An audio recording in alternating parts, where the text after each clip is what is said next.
માનનીય મુખ્યમંત્રી સાહેબ શ્રી, જય ભારત, જય હિન્દ, જય જય ગરવી ગુજરાત. હું શિક્ષક ટેટ ઉમેદવાર.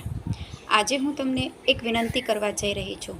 સાહેબ, આપે જે 24,000ની ભરતીની જાહેરાત કરી છે એ ખૂબ પ્રશંસનીય, ખૂબ સારો નિર્ણય છે શિક્ષણ જગત માટે, વિદ્યાર્થીઓ માટે ખાસ.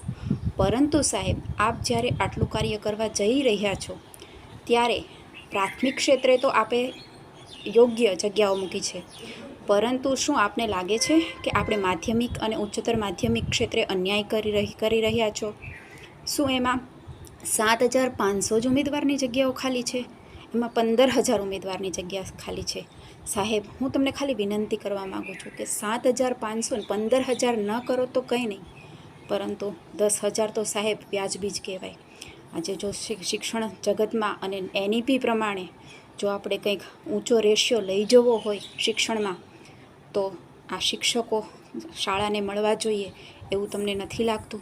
દર વર્ષે આ ભરતી પ્રક્રિયા કરશો તમે, કેટલા વર્ષોથી ભરતી પ્રક્રિયા નથી કરી? તો સાહેબ, માધ્યમિક અને ઉચ્ચતર માધ્યમિક ક્ષેત્રે પણ વિશેષ ધ્યાન આપો તો સારું છે.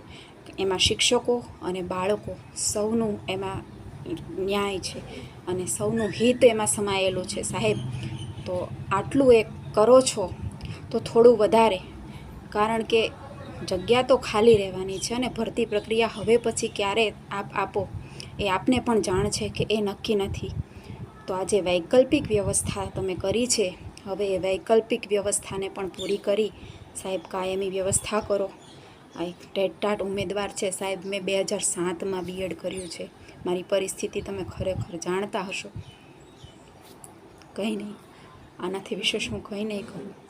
જય જય ગરવી ગુજરાત. જોવા જઈએ તો છેલ્લા વર્ષ દિવસથી અમે કાયમી શિક્ષકની ભરતી માટે સતત ગુજરાત સરકાર પાસે અમે માંગણી મૂકી છે, પરંતુ એક જ વસ્તુ કહેવામાં આવે છે કે ટૂંક સમયમાં આવશે, ટૂંક સમયમાં આવશે. મારે તો ગુજરાતના શિક્ષણ મંત્રીને એવું પૂછવું છે કે તમારી ડાયરી હોય ને તો એક વખત એમાં જોજો કે ટૂંક સમયનો અર્થ શું થાય છે. કેમ કે દરેક વખતે વાયદાઓ, વચન અને માત્ર લોલીપોપ જ દેખાવામાં આવશે. આ તમે આજે આની પહેલાં અત્યારે 3 જુલાઈ એ જાહેરાત કરવામાં આવી હતી કે 24,700ની ભરતી કરીશું, પરંતુ અમે સતત મહિના દિવસથી એમની પાસે જઈએ છીએ તો એમ કહે છે કે ઓફિશિયલ નોટિફિકેશન હમણાં આવશે. પરંતુ આજે અમે જોવા જઈએ તો નોટિફિકેશન તો સાઈડની વાત, પણ ફરીથી એક 11 મહિનાનો કરાર લાવે છે. એટલે કે તેજસ, હું અટકાવું છું. સરકારે એવું નથી કીધું કાયમી ભરતી તો નહીં કરીએ. આજે કરાર આધારિત ભરતીની જાહેરાત જરૂર થઈ છે, પણ એવું નથી કીધું કે કાયમી ભરતી નહીં કરીએ. આ હાઈ નથી પાડતા કે નાઈ નથી પાડતા. આ સરકાર છે ને, ગુજરાતના મુખ્યમંત્રી ભૂપેન્દ્રભાઈ ને મારે એટલું જ કહેવું છે કે તમે જીવવાય નથી દેતા અને મરવાય નથી દેતા. તમારે પણ સંતાન છે, એની સાથે પણ આવી રીતે આ માનસિક મજાક કરી બેઠા. આજે અમારી સાથે તો છેતરપિંડી થાય છે, અમારા પરિવાર સાથે, અમારા મા બાપ માટે, બધાય માટે આજે એક વસ્તુ આવીને બેઠે છે. આજે એ માને પૂછો કે 200 રૂપિયાની દાડી કરતો હોય ને એનો દીકરો અહીં આંદોલન કરવા માટે કે વિરોધ પ્રદર્શન કે ધરણા રેલીમાં સરકારની આંખમાં કહેવા માટે કે ભાઈ તમારા ચશ્મા સાફ કરો, યુવાન છે એ રોડ ઉપર અટકે છે.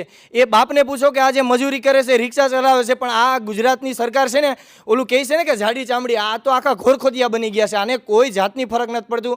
કદાચ આજનો યુવાન મરી જશે ને તો પણ ગુજરાત સરકારને એક ટકાનો ફરક નહીં પડે, કેમ કે એને એક મક્કમ થઈ ગયા કે બસ. હું અટકાવું એટલા માટે, કારણ કે માનો કે સરકાર કાયમી ભરતી કરવાની છે, વાયદા ઉપર મક્કમ રહેશે કે આગામી સમયમાં એ કરે. અત્યારે કરાર આધારિત ભરતીઓ કરી રહ્યા છે, તો એમાં તકલીફ શું છે તમને? આ સરકાર અત્યારે કેવું કરી રહી છે, આપણે પેલી કહે ને મજાક છે. આ અમુક અત્યારે યુવાનો હોય એની જેવું કે 2 છોકરીઓ રાખે, એકને એમ કહે કે મેં તારી યારે હગાઈ કરીશ ને એકને એમ કહી દે કે હું તારી યારે લગ્ન કરીશ, અને બેયને મૂકીને એ ત્રીજા હારે જ સેટ થઈ ગયો. આ સરકાર પણ એવું જ કરે છે.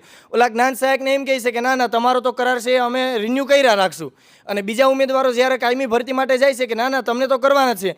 હવે સાહેબ વિચારીએ કે કોઈ 5 સીટ ખાલી હોય, 5 ખુરશી હોય, સંગીત ખુરશી રમતા હોય અને એમાં 6 ઉમેદવાર હોય, તો એક ઉમેદવારને તો એમને જ રહેવાનું છે. તો આ સરકારે પહેલાં જ્ઞાન સહાયકના નામે બધી સીટો ફૂલ કરી દેવામાં આવશે, અને પછી જ્યારે અમે જશું ને ત્યારે તો એમ કહેશે કે ભાઈ અમારી પાસે જગ્યા જ ખાલી નથી, તો શા માટે અમે ભરતી કરીએ? એટલે કંઈક ને કંઈક આ ગુજરાત સરકાર છે એમને ભટકાવવાનું, ભરમાવાનું ને સતત વર્ષ દિવસથી અમારી હેરે માનસિક ટોર્ચર કરી દીધું છે. આ વખતે PCR રાખી દીધી સચિવાલયના ગેટે કે ટેટ વાળો કોઈ દીકરો દેખાય ને એટલે ડાયરેક્ટ એને ગાડીમાં પૂરીને ડાયરેક્ટ પોલીસ સ્ટેશન. આ તો આ શિક્ષણ મંત્રીને મારે કેવું, આ કોઈના આ બાપાની જાગીર નથી સચિવાલય કે તમે કોઈને પણ રોકી શકો. ધારાસભ્ય હોય કે સાંસદ હોય કે નેતા હોય, કાર્યકર્તા હોય, આમ જનતા બધી જ સચિવાલયમાં જઈ શકે તો શા માટે અમે નહીં જઈ શકતા? અરે અમે તમને ચૂંટીને નામ મોકલીએ, અમારા સવાલોનો જવાબ દેવા માટે તમને બેઠાડ્યા, બાકી તો તમે ના બેઠા. અરે તમને ન જવાબ દેવાની તમારામાં ઓકાત હોય, તમારામાં ત્રેવડ હોય તો તમે પદ છોડી શકો છો, પણ અમારા જવાબ તમે આપવા માટે રેડી રહો. બસ.